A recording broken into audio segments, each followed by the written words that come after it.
Justin, mission accomplished. Regular season championship, the exclamation mark tonight, front of a sold-out crowd. How are you feeling at the end of the regular season championship? Sorry, bro. Better than Mitch. Yeah. No, feeling really pretty good, man. I want to give a shout out to Sam Gruggs. That was his scout. Went 4-0 this season against the Kings, man. I'm really happy how the work he put in, and my whole coaching staff in general. But as a whole, as me and by myself, like I'm really excited about these guys, the way they played, just not today, but the whole season. We could have laid down today, right? We could have just sat there and took a break and, just let Sydney do what they need to do. And it wasn't about that. And we wanted to make sure that we come out here and play our best, and I think we played better than our best. I'm really happy how we just had a quick turnaround and came back and gave a great effort. So that's what's probably more excited than some of the things that you talked about, just the way we played today. Will, in commentary, we said this looks like the Hawks are level in game 5 of the grand final. Such was the team's energy and intent and desire. Why did the team have that tonight, given you'd already wrapped up the regular season champ? Well, one, we don't like them. That's why I brought him in here. That's exactly why I brought this man in here. 2, I just feel like everybody in that room, and I could feel it before the game, like I had a good feeling about today, just knowing that like everybody understands how much this means moving into our season, as we've been calling it, which is the playoffs, and we just want to make sure that we're going into that with the right mindset. And I don't think coming off of a loss, a 3-week break, coming off of a loss is the best thing for us. So we knew how important that was for us. And all encompassing again, Coach, I spoke to Brian Gorton a moment ago. He's been in the league for more than half the league. He says this is the best Hawks team I've ever seen. Why is it the best Hawks team he's ever seen? Man, I think the camaraderie, the way these guys just gel off the court, the way they just naturally, bond together, and our practices are intense. Everybody understands their role and what they can do and what they feel that they need to do to help us win. They're just on the same page, and that's a great compliment from a great coach. I definitely appreciate it, and hopefully there's a lot more better that we can get. 21 days into your next game now, so how do you approach what could be a very tricky scenario? Yeah, that's we've been working on that probably the last week and a half, just in case we got into this position. We will have the guys that definitely have some rest days. You see, we have Trey and Darius working on getting them back fully in practice next week. We'll go a couple days on the court, a couple days off, and hopefully simulate some type of scrimmages here and there. But I'll definitely keep these guys up to beat and sharp and ready. 21 days is a lot, but we'll make sure that we keep our competitive edge.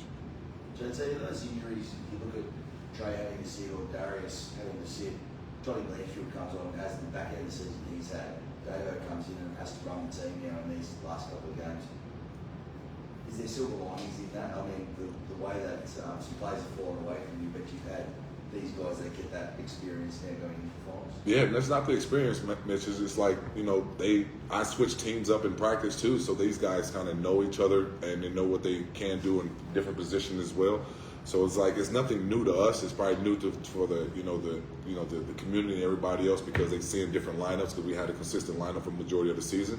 But these guys are used to playing with one another on the court, and so it's nothing different for me to be able to place Davo in a position today because we put Davo on start today because we felt we need more ball handlers, with the type of pressure we felt that Sydney could have put against us. But Lee was starting against New Zealand. We felt that his sharpshooting was going to be available. So these guys know when their number is called, they're ready to go. It's nothing different, nothing new that they've never been in before. But I was just excited that they excelled and helped us win. Davo, you spoke before about you don't like them. You were playing at a time where you came through. There was no imports on the floor, injuries, all that. They had that Sean Bruce to the whole. Has that stuck with you? Because it seems every time you play at the Kings, you seem to just love the combativeness and the whole competitiveness. Has the tough times you've endured with this team now made you appreciate more the good times that you're going through right now? Yeah, I sort of combo with Vicky just talking about that, just a bit euphoric right now, like feeling. But yes, I definitely still remember that very clearly. And I'm a very petty person. So I remember that pretty clearly. And yeah, every game, it's something that I keep in the back of my mind. And that's the type of guy I am, I guess. James, you spoke last one. Has it sunk in 15 months ago? You took over a team 2-7, and now you've taken to a record-breaking for the foundation club. Never before game and favourites to win it. Has it sunk in? No, I'm just having fun, man. I'm just having fun, and I'm having fun with a group of guys that, you know, really talented, really enjoy each other, and they understand what we're trying to accomplish. I do go home, and when, you know, you tell me the stats like this, I have no clue. I sink in, and, you know, when I walk around Illawrra and I hear how excited the community is, or somebody just yell out, "Go Hawks!" I'm like, I'm a part of this. I'm finding a way to, you know, help this, not just this city, you know, uplift itself, but the team in general. So it sinks in here and there, but I'm just having fun. Like, you know, I just love the coach. I love to watch great basketball, and I just want to help find a way to help win the whole thing. Is it? I think Gorge also said relentless. I mean, you guys didn't have to be relentless tonight, but you were. Yeah, and that's one of the messages that we talked about in shoot around. Even before shoot around, we talked about it in the airport in New Zealand. You know, we want to sit up here and send a message when we can. And I just reiterated when we got to shoot around and pregame speech. So our message was: do not let up. Do not let our crowd, our fans down. We got 8,000 plus or whatever's in the stands here cheering for us, and they don't want to see us give half-ass effort. They want to find us a way to, you know, give what Illawrra deserves, and the guys understand, and, you know, they're competitors, and I won't let them let down. So it was nothing going to be easy today. Well, after so many memorable moments in last year's playoff series, how do you feel about playoff games 12 months down the track? Ready. Had that experience. I feel like all of us had that experience, and the hurt we felt last year, you know, and just being so close, you know, one step away. I feel like we're all ready for this, you know, and especially me, like I sort of just heart beating out my chest, ready for this, you know. Hey, Coach, can I throw some stats at you and just get your reaction? Because this is a history-making. I have no clue. Talk to me. The highest field goal percentage in the NBL since the Townsville Crocs in 1997. The Crocs aren't even around anymore. I was graduating from high school in 1997. the highest scoring team in the NBL 40-minute era. Ever? Yeah, 40 minutes. 40 minutes. So we went in 2010. Yeah. 100 points 19 times this season. The closest is Perth with 14. So you're 5 ahead of team second. And here's the one that I want to get your earlier comment on. You're the first team in NBL history to average more than 100 points, yet commit fewer than 10 turnovers. So despite playing the brand of basketball you do, you've still got this remarkable ball security. So to mesh those two stats together, what do you say about that? I wish you didn't tell me that right now.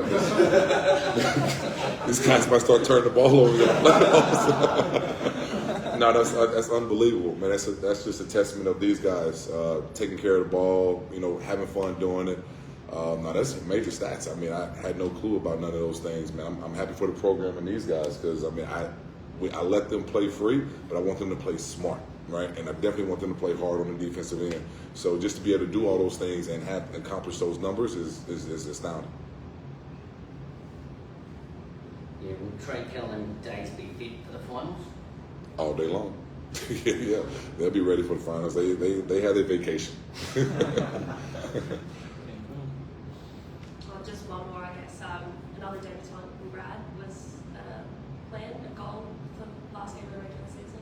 Yeah, you know, we got Brad in there. We had a long discussion about it yesterday, and even because we were, it was optimistic that Mason was going to play today because he's had a lingering little injury, and I didn't really want to talk about my DPs and Brad potentially playing, but you know, we got around to it, and Brad deserved it. You know, he's been working his tail off with us, young kid, and we wanted to give him some life and things like that. And he did okay besides his turnover, but we get it. Brad's an exceptional kid, and you know, has a bright future. Just on that, I saw the whole NBL 1 season. Brad played really well to play to this level. I asked him a few times, and he said he really wanted to be here. How do you think he's feeling now? He's got the minutes in the NBL. Yeah, I hope he thrives off of it. I mean, he played in the stretch, I guess, the under 18s, under 19s not too long ago. We helped him a little bit because he didn't play up to par that we felt that he should have when he was out there. But Brad's a tough kid. He's an exceptional talent, man. We're rooting for him. I'm glad he stayed around and helped our practice, enhance our practice all through the year. Good. Thank you. That's why I brought this man right here.